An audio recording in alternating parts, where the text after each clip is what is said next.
Battlefield 2042 has finally revealed what to expect in Season 5 with an absolutely crazy gameplay trailer showing off everything in the new season, which starts on June the 7th. So today we're taking a look at that, plus I've got some behind the scenes details that they shared in a presentation absolutely packed full of information. There's a lot of Battlefield 4 vibes going on here. First things first, brand new map. This is called Reclaimed, and as you can see, it's a spiritual successor to Zavod from Battlefield 4. Not exactly the same, but very similar layout and buildings around certain flags, and this was one of the most popular maps in that game, and it served up a nice balance of combined arms, and that's what DICE has gone for here too. An exciting mix of infantry and vehicle gameplay that's not too big. Interestingly, they told us that this map, or the game lore I guess, is now set in the year 2047, 5 years from where the game started. I don't think many people care about that, but that's quite a big jump really. There are 6 play spaces on this map. A1 is a crash site featuring a derailed train built for vehicle and medium range infantry combat. B1 is the landing zone with a circular layout for CQC infantry combat in and around the trees.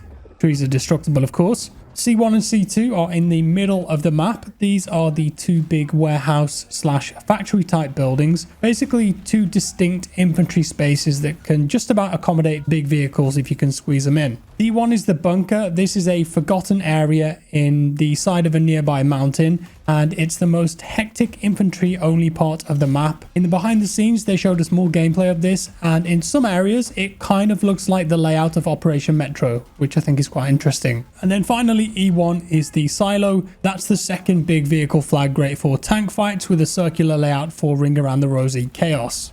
Also, this map has got a couple of stationary AA minigun stations, and I don't think we've seen those before in this game. Season 5 features 3 new weapons. The XCE bar. This is a high precision bolt action rifle that has new and expanded attachment options for the sniper rifle class, and that will allow the gun to have more versatility and be effective at several different ranges. The GEW46, this is basically a G36C. It's an iconic gun that featured in Battlefield 4 in the carbine class, and in 2042 it's said to be a reliable assault rifle with high stability, so I'm expecting decent performance from this thing. And then finally the BFP50, we all know what this is. It's a Deagle, Desert Eagle .50. It looks glorious too. A giant hand cannon, big, insanely powerful, and heavy damage at close range. There are 3 new gadgets too, or grenades I should say. The spring grenade, you throw this and it bounces into the air before detonating. Could have some fun implications for sure. AT grenades, anti-tank grenades, you throw these at vehicles and they explode on impact, as seen in the trailer when Crawford yeets one at the attack helicopter. And then mini grenades, I'm pretty sure that these were in BF4 as well. Essentially, they do less damage than typical grenades, but you can carry more of them, and you can also throw them faster and further than any of the others in the grenade category. Vault weapons from Portal that are in All Out Warfare are being overhauled too. We're getting reworked versions of them with a full suite of attachments and skins across all Vault weapons, starting with the M16, the ACWR, AN91, M416, MTAR21 and AEK. So they're going to be more competitive now. Some of them are actually really good already, so I reckon a couple of these Portal guns might just be super OP. We'll have to wait and see.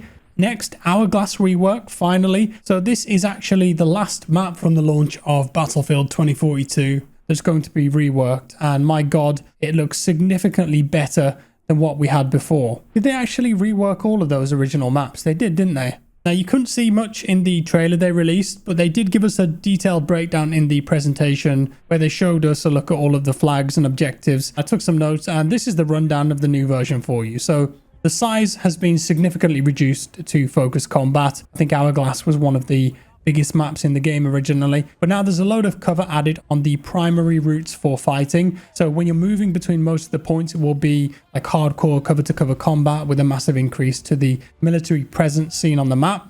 The village area has been transformed into a huge fortified military base. The giant arches are now war-torn and destroyed with a big overhaul. They've collapsed the bridge there too, which now has a giant crater in the middle and exposes a new underground combat area underneath. for infantry battles or if you just need some cover. The underpass has been claimed by combat and is now littered with destroyed vehicles for intense CQC action. The main road has been fortified and there are military positions all the way along. And as for the downtown area, leading up to it, it has new cover to help you keep safe when assaulting objectives, and the flags themselves have built up cover and military areas for intense infantry combat. The downtown skyscrapers are now engulfed in flames too, which looks pretty neat. They didn't mention or show the stadium at all though, so I'm thinking that perhaps that's been cut entirely, but we'll have to wait and see. I quite enjoyed fighting at the stadium, but maybe it was just too big to keep in. Aside from that, some other bits that DICE mentioned. There is a big mid-season event planned that they did not want to spoil at all, but they hinted that it will focus heavily on combined arms. There's a new squad management system where you can join squads, create squads, and assign squad leadership. Pretty much all of the vehicle loadouts are being updated, and I think that they're removing most of the explosive weaponry from light transport vehicles like the LAT-V, for example. Jets are getting rocket pods, good for those budding pilots to take out vehicles.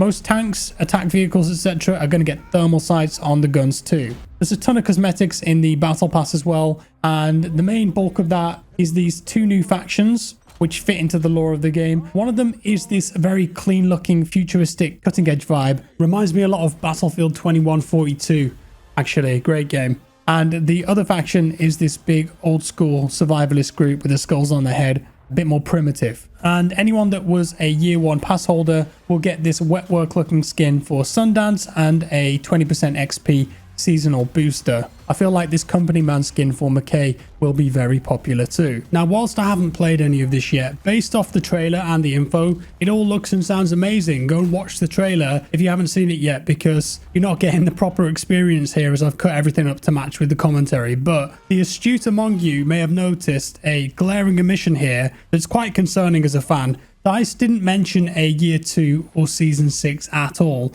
Nothing about upcoming content after season 5, which can mean one of two things. This might be the last ever season for Battlefield 2042, and although the developers have done a fantastic job of turning the game around and delivering on that promise, they may have decided to end all active development on 2042 to go and focus on the next Battlefield game, which we know is in production. It might not necessarily be a bad thing, of course, get more people involved on that project early, so hopefully it's a lot better when it releases. But I think we're unlikely to see that until October, November 2025. Obviously, that would be a big disappointment for players who are logging in regularly for 2042 and enjoying the updated gameplay and seasonal content. Or it might be that DICE just aren't ready yet to talk about or reveal a year 2 or season 6 or season 7. Perhaps the plans are still in motion and they legally can't talk about it yet. After all, season 6 is called New Dawn,